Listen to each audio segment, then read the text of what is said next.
मेरी बेबी अभी अपने नेक को होल्ड नहीं कर पाती है। मेरी बेबी को गैस बहुत ज़्यादा बनता है। मेरी बेबी इतने महीने की हो गई पर उसने रोल ओवर करना स्टार्ट नहीं किया।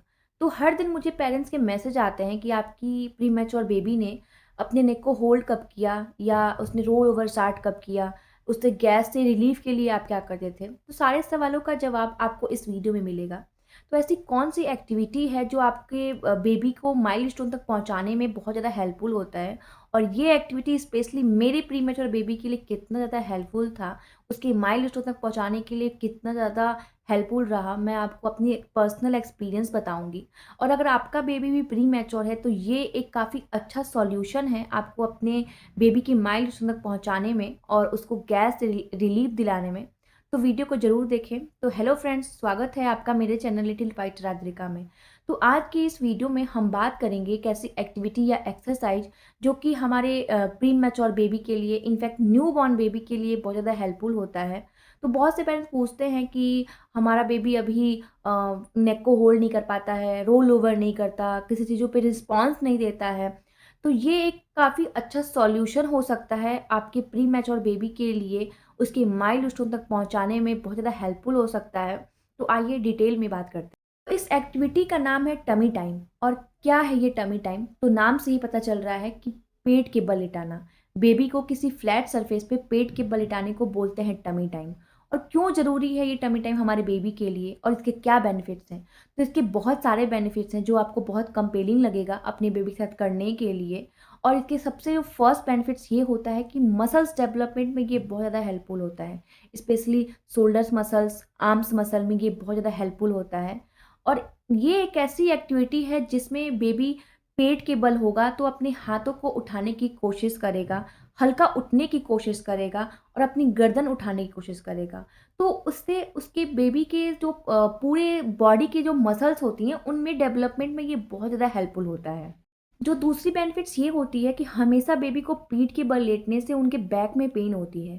तो टमी टाइम देने से उन्हें बहुत रिलैक्सेशन फ़ील होता है, उनके बैक में पेन होने से उन्हें रिलैक्स फ़ील होता है। दूसरी बात, कई बार पेरेंट्स बोलते हैं कि उनके बेबी का जो सिर है वो फ्लैट है।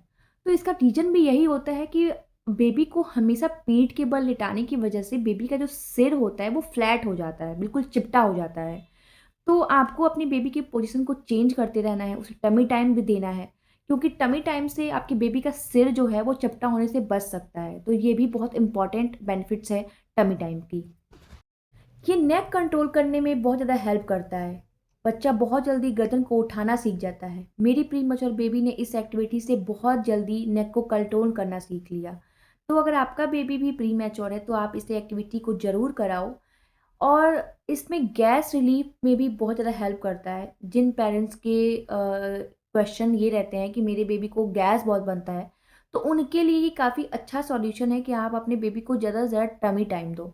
क्योंकि टमी टाइम बेबी को पेट के बल लेटने से उनका गैस पास होता है और फिर बेबी को गैस भी कम बनता है। मैं अपनी बात बताऊँ तो मैंने अपने बेबी को 1 से 2 बार ही सिर्फ़ गैस की मेडिसिन दी है, क्योंकि मेरे बेबी को मोस्टली बहुत कम गैस बनता था। क्योंकि मुझे ऐसा लगता है अपने एक्सपीरियंस से कि मैं उसे जब वो स्टेबल हो गई, जब डॉक्टर ने मुझे कहा कि हाँ, आप टमी टाइम दे सकते हो, तब से मैंने स्टार्टिंग से 1 मंथ से ही मैंने उसे थोड़ा-थोड़ा करके टाइम टाइम दिया। तो मुझे ऐसा लगता है कि शायद उसी की वजह से मेरे बेबी को गैस बहुत कम बना, मतलब ना के बराबर। मेरे बेबी को 1 से 2 बार ही ज़्यादा से ज़्यादा बना होगा।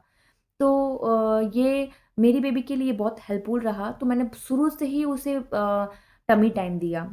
तो ये बहुत ज़्यादा हेल्प करता है गैस रिलीफ़ में भी। इस एक्टिविटी से बेबी की विज़न डेवलपमेंट भी बहुत अच्छे से होती है। जब आप बेबी को टमी टाइम देते हो, तो उसके साथ आप एंगेज रहो या फिर आप उसके सामने किसी टॉय को रखते हो, तो बेबी उस सामने रखी हुई चीज़ों को ध्यान से देखता है, अपनी नेक को उठा के देखता है, तो उससे उसकी विज़न भी डेवलपमेंट बहुत अच्छे से होती है। इसके अलावा ये हेल्प करता है रोलिंग ओवर में। रोलिंग ओवर एक ऐसा माइलस्टोन है जो बेबी के लिए बहुत ज़्यादा इम्पोर्टेंट होता है। जब बेबी पेट के बल होता है, तो उसके हाथ पे कंट्रोल करना वो सीखता है। और फिर चीज़ों को इधर-उधर करके वो देखता है। फिर धीरे-धीरे वो अपनी बॉडी पे भी कंट्रोल करना सीख लेता है। फिर वो बॉडी पे कंट्रोल करते-करते चीज़ अपनी बॉडी को मूव करना सीखता है। तो इसी एक्टिविटी से बेबी रोल ओवर भी करता है। तो ये एक्टिविटी बहुत ज़्यादा इम्पोर्टेंट होता है हमारे बेबी को माइलस्टोन तक पहुँचाने में। तो ये एक्टिविटी भी आप ज़रूर कराओ।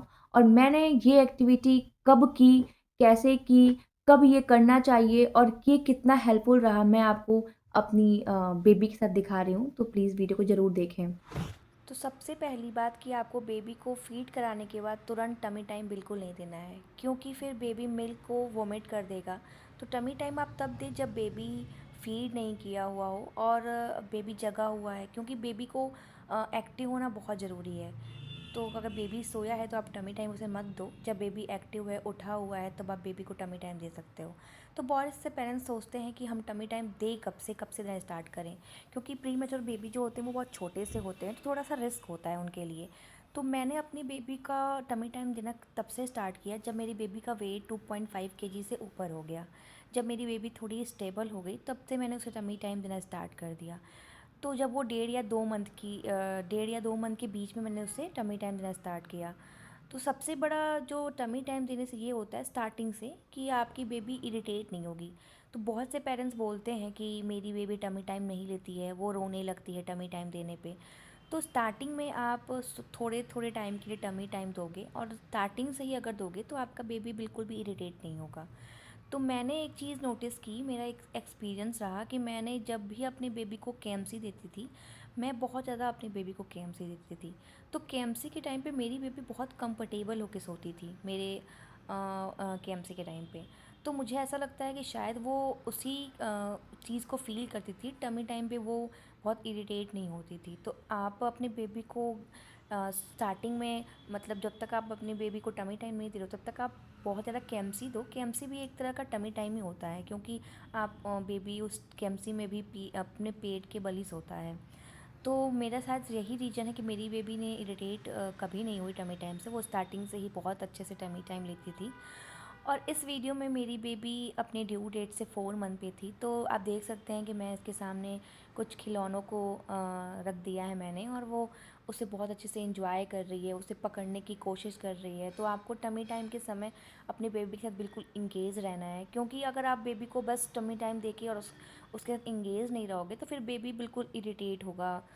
तो यही आपको करना है कि आप बेबी के सामने कोई टॉय रख दो या फिर उससे बातें करो, उसे अपनी तरफ देखने को बोलो, तो उससे विज़न डेवलपमेंट भी बहुत तेज़ी से होता है। और बेबी अपने पूरे हाथ को भी उठाने की कोशिश करेगा, गर्दन को भी उठाने की कोशिश करेगा। तो इस टाइम पे मेरी बेबी मेरे ड्यू डेट से 5 मंथ में थी, और 5 मंथ में इसने टमी टाइम से करते करते रोल ओवर स्टार्ट किया। इसने पहली बार रोल ओवर किया था, और ये वीडियो तब की है जब मेरी बेबी 5 मंथ की पूरी कंप्लीट हो गई थी, और उसने टमी टाइम से बिल्कुल ईज़िली रोलिंग ओवर सीख लिया और वो आराम से रोलिंग ओवर करने लगी। तो सबसे बड़ा बेनिफिट यही होता है कि आप अपने बेबी को टमी टाइम दो। टमी टाइम बहुत ज़रूरी है बेबी के लिए। आपके लिए ये वीडियो कितनी हेल्पफुल रही? क्या आपको मेरी वीडियो पसंद आई? आप प्लीज़ वीडियो को लाइक देना और एक कमेंट ज़रूर देना। और इस आपके एक लाइक से मुझे मोटिवेशन मिलता है और मैं और वीडियो ला पाऊँ आपके लिए, जो आपके लिए बहुत ज़्यादा हेल्पफुल है। और ये आपके एक शेयर से उन पेरेंट्स तक ये मेरा वीडियो पहुँच सके, जिनको नहीं पता है कि उनके बेबी के माइलस्टोन तक ये एक्टिविटी कितनी इम्पोर्टेंट है। तो मेरे प्लीज़ वीडियो को लाइक करें। और अगर आपने अब तक मेरे चैनल को सब्सक्राइब नहीं किया है, तो प्लीज़ मेरे चैनल को सब्सक्राइब करें, लाइक और शेयर भी करें। Thank you.